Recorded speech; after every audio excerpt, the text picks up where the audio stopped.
Tere tulemast kuulama Pärnumaa podcasti 87. osa. Mina olen Regina Jaakson ja nagu ikka salvestame Pärnu hoobis.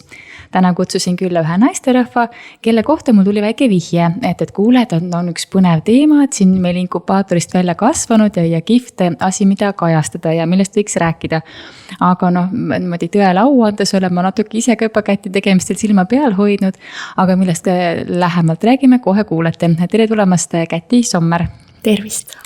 Alustan siis selles mõttes algusest, et siin mingi aeg tagasi, ma nüüd ei tea mis ajal, aga mingi aeg tagasi ma nägin, et sul on kursused, Aleksandri tehnika kursused.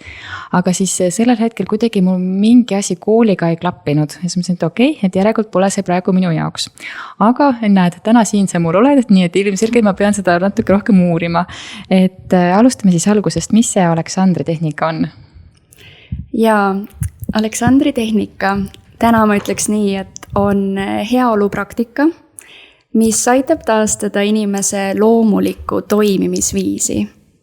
Ilma lisapingete ja lisaprobleemideta, koordinatsioon, tasakaal, hea uni, kõik selline baas. Mis see täpsemalt kujutab? Mis see tähendab?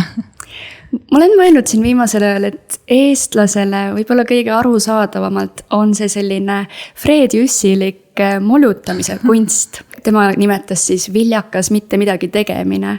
Ja mitte ainult lihtsalt selline taastumisaja võtmine, sest et me oleme üsna sellises rööprähklemise etapis ühiskonnas parajasti ja vajame puhkust, et oma igasuguseid kurnatuse leveleid maha võtta. Aga miks me seda ei tee, on sellepärast, et see on keeruline, see ei ole nii lihtne. Paradoks ongi selles, et see lihtne olemine on justkui nagu kõige raskem. Ja kui sa tuled minu juurde kursusele või üks-ühele seansile, siis tegelikult see on see, mida me õppima hakkame. Kuidas lihtsalt olla, kuidas päriselt närvisüsteemi tasandil mitte olla üle stimuleeritud või reageerida kõigele tugevalt. No ütleme, kui mul on nüüd, tunnen, mul oleks vaja seda taaslülitust, eks ju, et siis tulen sinu juurde, mis sa siis tegema hakkad ja kuidas see nagu välja näeb?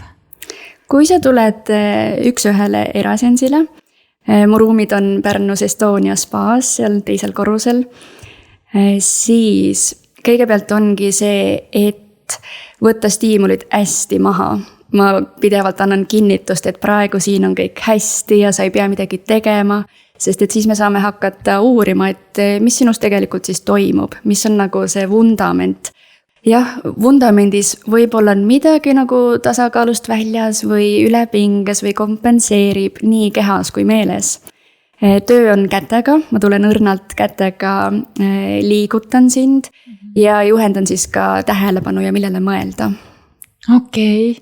Ehk et siis ma tulen sinu juurde, ütlen, et nii, Käti, mul oleks vaja nüüd restarti teha ja siis toimub see nii keha kui ka siis nagu meele tasandil. Ja kindlasti. Neid kahte asja ei ole võimalik eraldada, ainult keeleliselt tundub, et meil on keha ja meel, aga üks Aleksandri põhiprintsiipe on see, et keha ja meel on tervik. Nii et mina ei saa jätta välja sinu keha ja ma ei saa ka su meelt välja jätta selles protsessis. Mina olen kuidagi seda uskumust, et kõik minu füüsilised mured on hästi tugevalt emotsioonide põhjustatud nii-öelda. Et olgu selleks siis hetke peavalu või olgu selleks siis põlvevalu või puusavalu, mis iganes, et see tuleneb siis mingisugusest minu sisemisest blokeeringust. Kuivõrd see sellega resoneerub? Ja kindlasti Aleksander nimetas seda tegelikult reaktsiooniks, et natuke võib-olla üldisem sõna. Me reageerime pidevalt stiimulitele välismaailmast, aga ka sisemaailmast, mõtetele ja tunnetele. Ja kuna närvisüsteem on üks tervik, mõte ja keha toimivad koos, siis loomulikult see reaktsioon ongi selline üleüldine. Nii emotsionaalne kui ka lihaspinge, aga ka mõte jõuab tegelikult lõpuks lihasesse. Kuidas see väljendub? Mis see tähendab, et mõte jõuab lõpuks lihasesse, kui sa hästi lihtsalt ära selgitad? Ja see on umbes niimoodi, et võime tegelikult proovida. Võime proovida kursustel ja siis seanssidel me teemegi igasuguseid väikseid mänge ja praktikaid, et näha, kuidas inimese mõte kehas väljendub. ja mõnikord Aleksandri õpetajaid peetakse mõtete lugejaks, aga tegelikult seda on väga lihtne kehast välja lugeda. Teeme sellise näite. Nii, kas me teeme minu peal näite või üldse? Sinu peal ja kuulaja saab ka. Nii, väga hea. Näiteks, et loe oma peas numbrid 1-5 ja siis vaata, kas su kõri või keelepiirkond hakkab midagi tegema. Sellel ajal, kui ma loen või sellel hetkel, kui ma sind kuulan? Kui sa loed? Vist küll. Vist küll. Ja, aga ma mõtlesin, et äkki see, kui sa ütlesid, et pööra tähelepanu kõrile, et siis nagu hakkas justkui midagi toimuma. Nii, aga räägi taustast. Ja, et rääkimine on lihtsalt üks selline neuroloogiliselt hästi keeruline protsess. Ja see on lihtsalt üks näide tegelikult hästi peentasandil. Selle ma tooksin võib-olla sisse kuskil hilisemas etapis. Aga näide, kus sa tegelikult lihtsalt ei mõtle, vaid need protsessid on omavahel seotud. Et suu hakkab nagu sõnu välja joonistama. Et justkui tahaks, aga siis nagu ei tee ja siis kõritasandil ikkagi see toimub, see protsess. Just, Oi, kui äge, ma pean seda pärast üksinda olles veel kodus katsetama, et kas mul läheb siis iga kord, kui ma nagu hakkan numbreid loendama nagu siit soojaks nii-öelda kõripiirkond, et midagi nagu toimub siin. Ja. Ma pole kunagi selle peale mõelnud. Ja see on üsna pisike siuke peentasand ja. Või näiteks, kui sa mõtled oma parema käe nimetis sõrmele. Ma ei tea, milline see on siin esimene. Ja, esimene sõrm, just. Nii. Ja kui sa lihtsalt mõtled sellele, siis kohe tekib tunne, et võiks nagu reageerida või liigutada seda. Ja Aleksandri tundides me õpimegi oma keha niimoodi tajuma, et me suudame mõelda ilma liigsete reaktsioonideta. See kõlab väga huvitavalt ja me isegi kuutate, mismoodi see protsess reaalselt nagu välja näeb. Kuidas ise selleni jõudsid? Mina olin viiuliõpetaja, ma õppisin Viljandis pärimusmuusikat ja kui ma viiulit õpetasin muusikakoolis, siis mul hakkasid tekkima sellised huvid või uudishimu inimese toimimise vastu, et kuidas mul on need 10-aastased tüdrukud seal, kes ei ole tasakaalus ja kuidagi kalduvad istuma lössis ja ühele puusale ja siis nad peavad... mina praegu, jah. No umbes nii. Aga et siis nad peavad veel viiulimängu õppima kõige selle pealt, kus lihtsalt seisa püsti sirgelt, ütlemine ei aidanud. Ja ma tahtsin neid aidata, pluss siis muidugi esinemisärevused ja üleüldine keskendumisvõime. Muusika õppimine on selles mõttes hästi väljakutsuv ja põnev.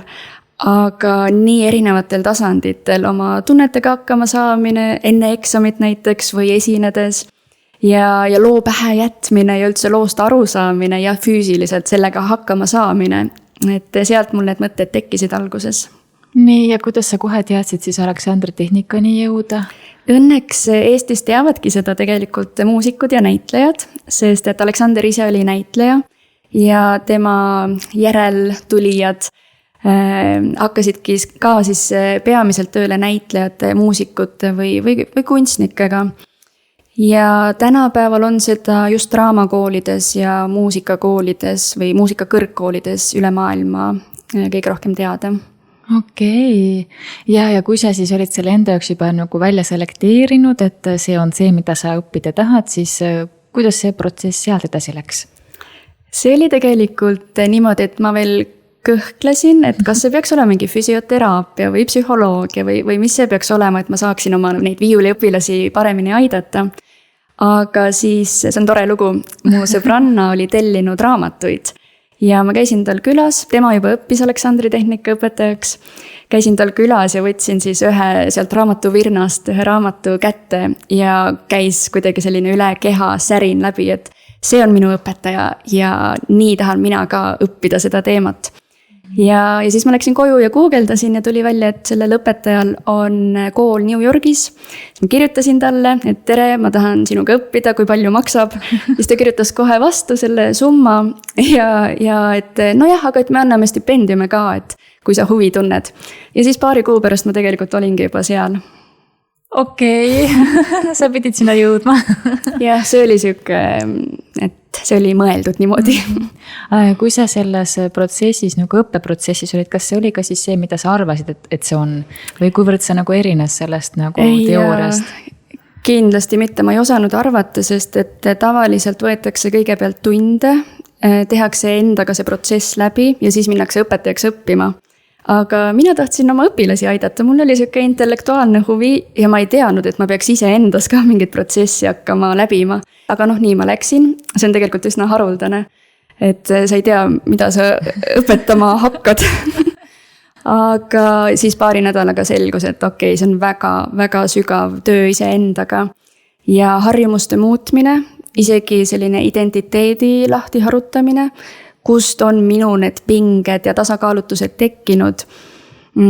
Pärast alles hakkas selguma igasuguseid huvitavaid asju minu enda kohta. Aga õnneks ma sain aru, et see on täpselt see, mida mul vaja on, et selles mõttes oli positiivne üllatus. See enesele teadvustamine enda nii-öelda kitsaskohtadest, siin on ju 2 varianti, et kas nagu paned ukse kinni, et no, või teed selle ukse lahti, et okei, vaatame, mis selle taga siis on ju. Kus sul see julgus oli, et vaadata, mis on selle ukse taga? Ja hea küsimus. Ma ei tea, lihtsalt oli. Ju siis oli vaja nii väga, sest et ma ikkagi ei tundnud ennast hästi inimesena. Ma olin üsna ärev ja murelik noor 20-ndates. Keha isegi ei andnud nii väga märku, pärast hakkasid igasugused kehalised probleemid ka tekkima. Aga ju siis oli väga vaja. Ja täna ma mõtlen ka oma klientidele, et kes ei julge veel tulla, siis kuidas neid innustada või inspireerida, et seal teisel pool seda ust on ikkagi väga, väga hea olla. Me oleme eestlased, me oleme harjunud muretsema. Nalja teed, sa võtad nüüd selle suurima leiva meil käest ära, mis me siis teeme? ja kusjuures seda ma tunnengi Eestis kõige rohkem, et ma elasin veel Londonis ja Šotimaal Edinburgh'is ja 2 aastat töötasin Edinburgh'is ja seal ei olnud neid küsimusi. Seal inimesed tulid kohe, et jaa, muidugi, et proovime midagi uut. Aga siin on natuke selline, et siuke kõhklemine, et kas ma ikka pean midagi muutma ja valutab küll, aga alati on ju valutanud. Ja mina ise olengi ju suur pinge, et võta see pinge minult ära, et see nii naljalt ei käi. Aga siis ma tegelikult tahakski öelda, et tegelikult saab küll ja üldse mitte nii raskelt. No see ei kõla üldse ju loogiliselt, issand, me oleme ju seda usku rahvas, kes nagu ootab viimase hetkeni, kui vaja minna arstile on ju, ja siis kui lähed arstile, ega siis ikkagi ei usu ka, mis ta ütleb, sest et kui ma ise tean kõige paremini, see lihtsalt on nii, on ju. Ja siis kui keegi ütleb, et kuule, tegelikult sa saad elada hoopis teistmoodi, siis see kõlab nagu, anna andeks nagu uudu jutt, on ju, et kui palju sa seda kuulnud oled? No ma olen väga tänulik kõigile neile, kes on enne mind seda tööd siin teinud, et muutus on võimalik. Välismaal elades ma ei väärtustanud seda mõtet nagu nii tugevalt, aga siin peab seda veel natuke korrutama, et päriselt ka on võimalik, päriselt. Ja sa räägid enda kogemuse põhjal, et enne oli sinul ka ikkagi selline pigem nagu ärev või pingeseisund, aga siis läbi selle, kui sa mõned praktikad käiku võtsid ja ennast siis nagu analüüsisid, et siis ikkagi läks see olukord nagu paremaks. Ja see muutus on hästi suur. Ja ma näen ka oma klientide pealt, et sa mingis mõttes ei tahagi oma süsteemi šokeerida. Sa pead olema valmis selleks, et nüüd su elu muutub, mingid uued võimalused avanevad. Ja ka häid võimalusi kardetakse. Sest et see on muutus samamoodi. Et see on nii veider on ju. See on see sisu, et ikkagi see Fred Jüssilik olemise kunst on päriselt ka. Muidu me kõik ju oskaksime olla. Aga see on nii keeruline, sest et see on nii lihtne. Sest et kui sa jätad kõik need segajad kõrvale, see ei isegi võib-olla loodusesse minema, aga loodus aitab. Ja lihtsalt oled. Siis sa ju vaatad vastu iseendale, vaatad otsa iseendale ja pead julgema näha, mis seal siis on. Aga ütleme, kui tänapäeval meil ikkagi on see sotsiaalmeedia sõltuvus või üldse nutiseadme sõltuvus päris suur, eks ju. Et kas see on ka siis see koht, kus nagu see aitab nagu seda vähendada või noh, ühe nagu tööriistana, et ma arvan, et väga paljud lapsevanemad tunnevad huvi selle kohta, et tuleks see võluvits on ju nii-öelda. Et kuidas sa nagu oma töös seda poolt näed nii-öelda, kui palju see nagu aitaks? Aitaks kindlasti, aga siis peaks ka praktiseerima. Et see on tegelikult justkui nagu impulsi kontroll. Sul on impulss haarata telefoni järgi või toidu järgi või noh, see on närvisüsteemi tasandil lihtsalt harjumus, kus närvid on harjunud kokku käima. Käsi on harjunud telefoni järgi haarama. Ja mis me siis Aleksandri protsessis teeme, on see, et me peatume. Impulss on, tunne on, aga me ei tegutse kohe selle impulsi pealt. Ja täiskasvanud inimestena, aga ka juba noortena, me saame päris hästi oma aju ümber programmeerida, mõjutada. Neuroplastilisus, ajuteadusest on väga hästi teada neid asju. Inimesi huvitab küll aju tegutsemine ja toimimine, aga see päris praktika, et hakka nüüd oma aju siis ümber programmeerima, see on ikkagi üsna nõudlik, pühendumust vajav tegutsemine. Ma mõtlesin just nagu siin taustal enda sellise käitumismustri peale, et jah, see impulss on, et võtaks telefoni, peatun, ei tegutse, ei võta. No aga mõne minuti pärast tuleb uuesti see impulss ju. Et see on ka mega suur töö endaga. Ja ma siinkohal olen hästi tänulik sellele tehnikale, et ma leidsin selle, sest et selliseid distsipliini ja kontrolli mehhanisme on päris palju, et surumise pealt natuke nagu võitled iseendaga, täidad mingeid päevikuid, iga päev saad 20 päeva täis ja siis neid selliseid surumise pealt asju on palju ja minu meelest need minu puhul nii hästi ei töötanud. Aga see, mida me Aleksandri tehnikaga teeme, on pidev nende närviteede ümberkujundamine, kuniks need närviteed on niimoodi ümber kujundatud, et sa ei taha enam haarata telefoni järgi. Sul see impulss ei ole enam nii tugev. Sa vähendad selle reaktsiooni tugevust. Ja see on püsiv. Inimesed märkavad näiteks seansside vahepeal, et mitte ainult seansil või 2 päeva hiljem, vaid ka nädala keskel. Nende närvisüsteem on rahulik ja ongi jäänud sinna rahuseisundisse. Nii et sa ei pea enam isegi seda molutamise päeva võtma, et nüüd ma terve päev ei tee midagi või lülitan telefoni välja, vaid mul on telefon laual, aga mu keha ei tunne nii palju huvi enam. Ta lihtsalt ei reageeri nii tugevalt. Selle jutu põhjal tundub, et see on nii hirm lihtne. Kas ma saan seda kodus ise ka siis praktiseerida või selleks on ikkagi spetsiaalsed sellised A+B nii-öelda käimismustrid? Mõlemat. Mina käin ikkagi oma õpetajate juures üsna regulaarselt, sest et nad on minust 30-40 aastat ees ja suudavad mulle hoida ruumi, kus mina veel ei ole käinud. Aga kui ma olen omaette, siis mul on see võimekus, mis mul täna on. Ja see, et ma peatuksin oma tegevustes, seda ma saan ju loomulikult ise üksi teha. Mul ei ole vaja, et õpetaja käest kinni hoiaks. Aga et need harjumusi sisse juurutada endasse. Jällegi see tehnika on natukene eriline. Sa ei pea võtma selleks 5 minutit, et seda sooritada kuidagi.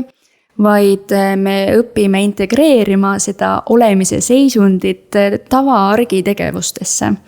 Näiteks, ma ei tea, nõudepesu.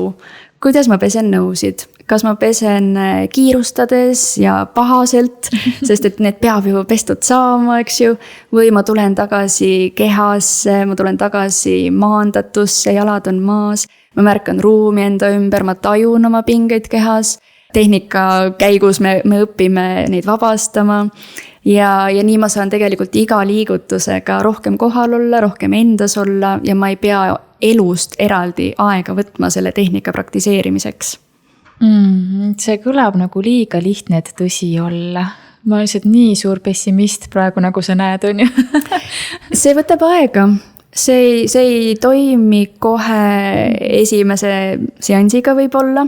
Samas, kõige põnevam muidugi on töötada inimestega, kes on juba väga palju eeltööd ära teinud, kes on käinud teraapias või kes on uurinud erinevaid somaatilisi kehapraktikaid, kes on võib-olla vaimset kirjandust lugenud, kes on huvitatud, see uudishimu komponent. Kui sa oled uudishimulik, siis kuidagi seal on jõud taga, et need asjad muutuvad kättesaadavamaks.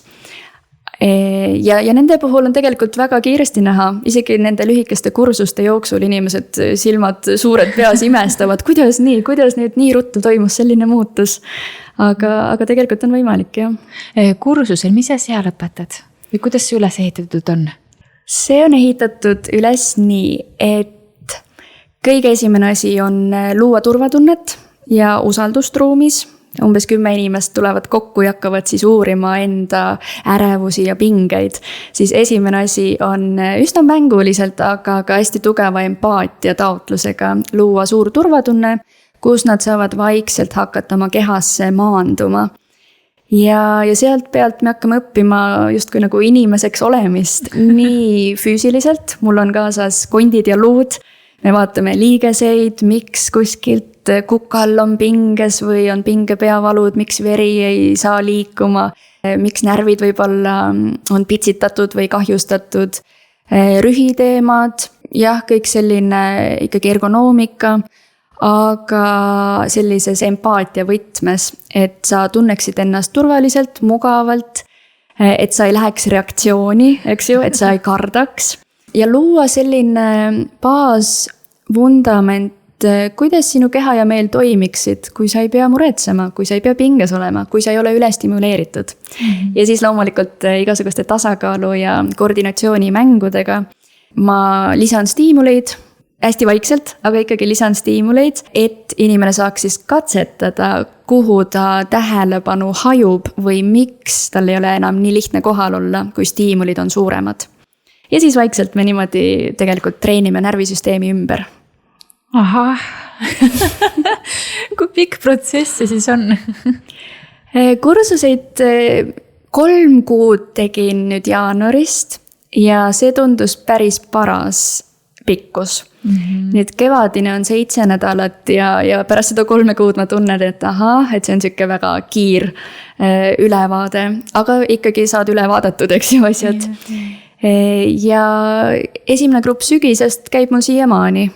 Ja pidevalt jätkame, ma pidevalt toon neile uusi teemasid. Nii et see on ikkagi selles mõttes eluaegne protsess.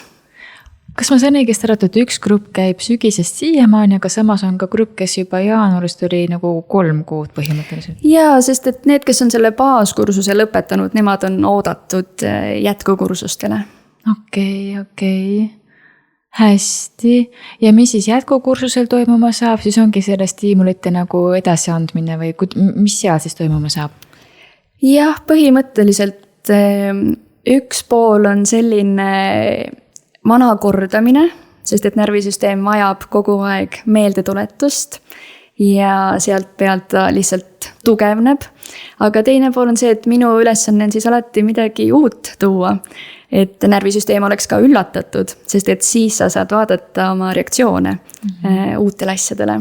Õnneks see maailm on nii lai, et minul on ka põnev alati mingi uus asi välja mõelda. Aga kui pikk see kursus lõpuks nagu on, et kui ta sügisel alustas, et nüüd on juba kevad, et kui pikk see on selles siis? Mõttes ta ikkagi läheb sellise närvitrenni alla, et kui sa alustad jõusaalis sügisel, siis sa ise tead, kas sa käid seal 3 kuud, aasta või käid elu lõpuni. Et kui palju sul seda tuge vaja on või kui palju sa pärast siis teed võib-olla kodus trenni, ei käi kogu aeg jõusaalis. Aga või joogatunnid, eks ju, et sa oled võib-olla 3 kuud ära käinud, aga mis siis saab? Siis sa ju jätkad lihtsalt. Et selles mõttes see potentsiaal on ju lõputu. Okei, aga iseenesest ei ole niimoodi, et ma nüüd tulen kursusele ja siis ma nagu justkui peangi jääma nüüd käima kusagil, vaid ikkagi vastavalt enda arengule, et siis ma saan võib-olla kodus jätkata nii-öelda. Jah, ja neid kursuseid ma teen ju ka sellepärast, et see uus ja tundmatu võõras asi oleks inimestele natuke mugavamalt kättesaadavamal. Et võtta hirme maha, kõik ei tule kohe üks-ühele seanssidele. Et tutvustada vaikselt iseennast ja oma tööstiili ja mis potentsiaal asjal on. Aga mulle endale tundub hästi oluline jätkusuutlikkus ja siis ka kättesaadavus. Mis tähendab ka igasugust sellist finantsiliselt hoida seda inimestele avatuna. Ma mõtlen, et see on ikka päris pikk protsess, aga sinul endal on see teekond juba kui pikk siis tänaseks päevaks olnud? Minul on 9 aastat, kui ma hakkasin õppima. Okei, ja jätkuvalt käid veel nii-öelda treenimas lisaks sellele, mis ise teed? Ja ikka, ja. Iga paari kuu tagant on selline tunne, et nüüd ma saan aru, et nüüd mu keha ja meel on kuidagi tasakaalus. Ja siis paari kuu pärast on veel rohkem tasakaalus. Seal piiri ette ei tule. Ma mõtlen, et sa juba praegu nagu oled tasakaalus ja kuhu sul siit veel minna on? Meil kõigil on meile keerulised stiimulid elus.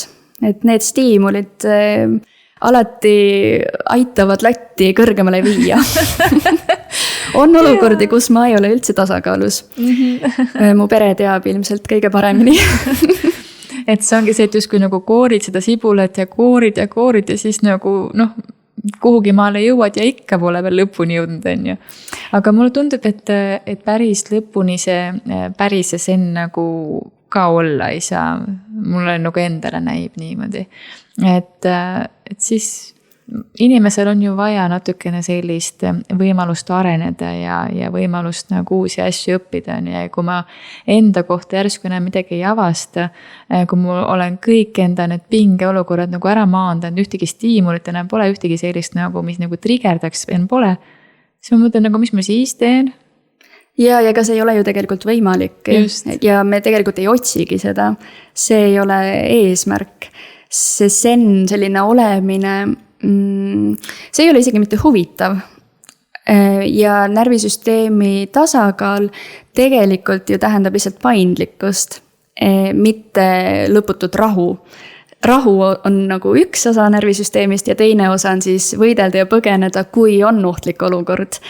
Aga mina tajun aastate möödudes, et minu võimekus taastuda paraneb. Ma ei kuku enam nii sügavale auku. Kui ma sain raputatud millestki, kui mind käivitati, midagi ikkagi viis mind endast välja, siis ma taastun sellest kiiremini ja minus on rohkem ruumi olla oma kogemusega. Ja mulle tundub, et seda ruumi saab küll alati suurendada lõpuni välja. Seda turvaruumi enda sees nii-öelda ka, et sa tead, et sul on see oskus ja see teadmine olemas, kuidas nagu ise ennast selles protsessis lõpuks nagu hoida. Just, et eks neid triggereid ikka on nagu paratamatult, meid on siin maailma peal, ma ei tea, mitu miljardit. Keegi ikka suudab midagi sellist öelda, mis paneb nagu aju kärssema, eks ju, heas mõttes või halvas mõttes.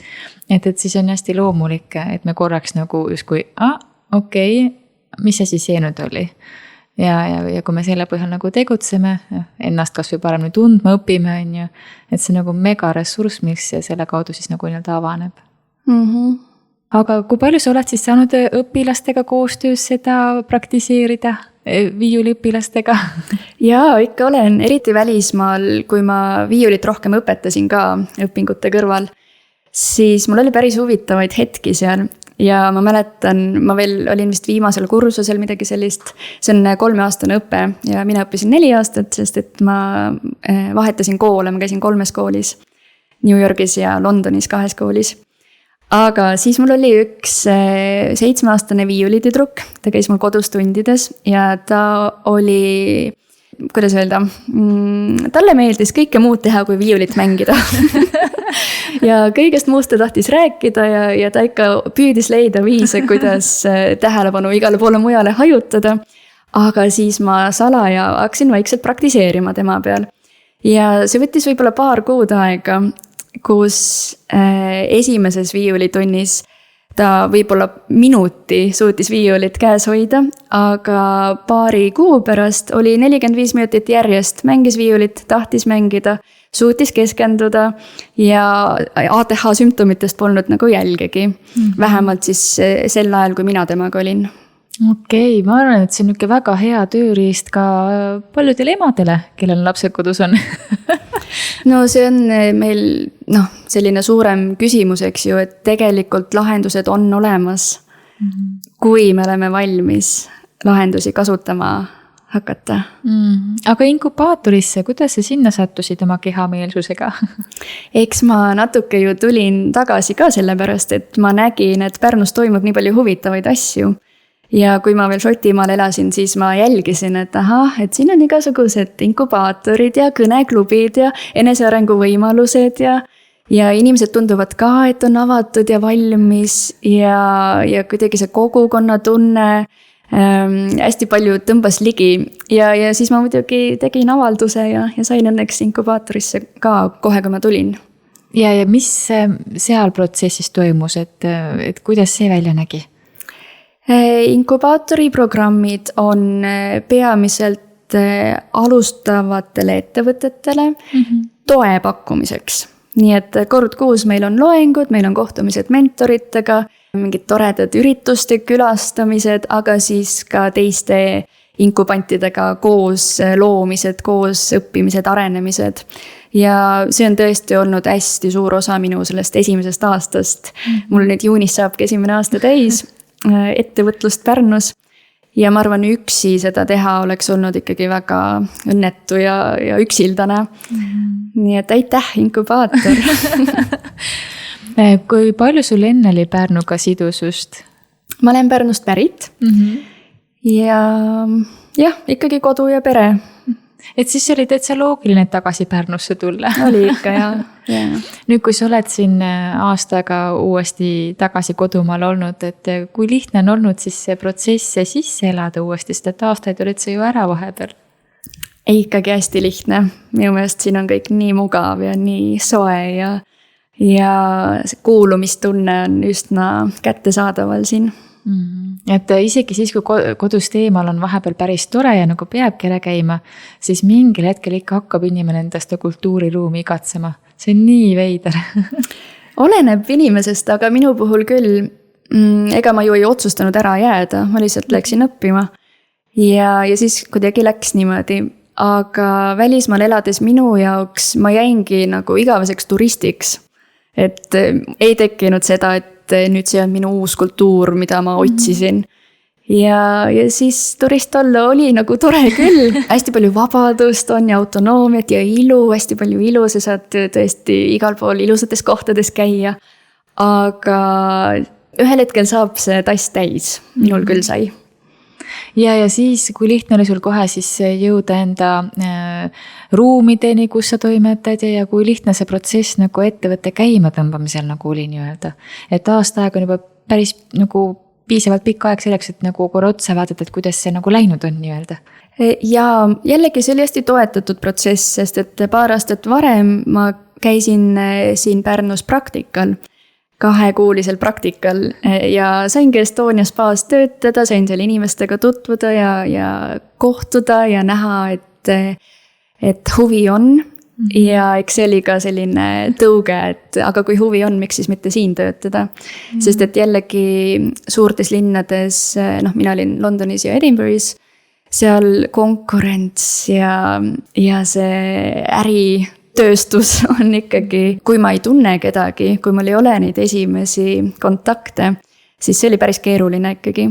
Selles mõttes on oma kodus neid asju palju lihtsam teha, et see kogukond ja kogukonna tunne on nii oluline mingi asja käima tõmbamisel.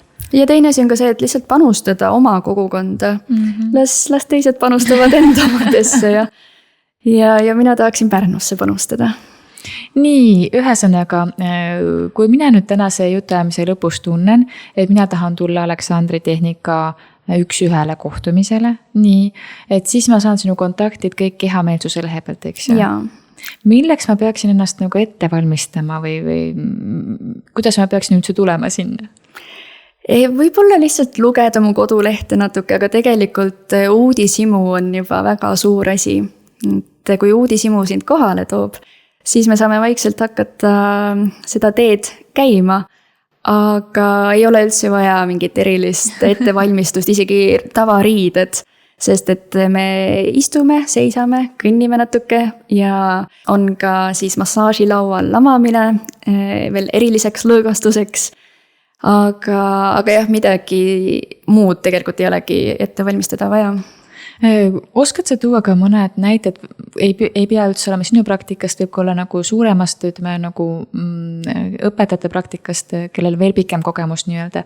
Et mis on nagu need süksed edulood olnud, mille puhul nagu mõtled, et issand jumal, et kas see ikkagi nagu on mingi tehnikaga lihtsalt nagu võimalik, aga näed ikkagi on ju. Et tuleb sulle midagi sellist kohe meelde, millest saaks nagu rääkida või mis äkki annab kellelegi julgust juurde, et aga miks mitte proovida? Ja neid lugusid on ikkagi väga palju, mul endal ja teistel ka. Võib-olla rääkida ikkagi sellest seljavalust. Ja tehti uuring aastal 2008, kus see oli umbes 24 tundi, kus siis suuremale grupile tehti Aleksandri tunde, 24 Aleksandri tehnika seanssi. Ja nende seljavalu vähenes, see protsent oli umbes 87, hästi kõrge protsent. Ja kontrollgrupil siis ei muutunud midagi. Aga jah, et kas see mitte ei ole juba väga suur edusamm, kui sa saad väga suure osa oma päevast ilma valuta elada? Kuidas see üldse võimalik on? Ei no selles mõttes, no kuidas üldse võimalik on, et läbi viia nagu lihtsalt justkui mingisuguse närviühenduste uute teede loomise kaudu on ju, et kuidas see nagu päriselt võimalik on? See on võimalik just selle erilise lähenemise poolest, et ilmselt meil kõigil on midagi, mida me ise teeme, mis võimendab valu või ärevust. Me ise kütame või oleme mingites asendites või kummardume kogu aeg sealt alaselja kohast, mis siis on liigse pinge all.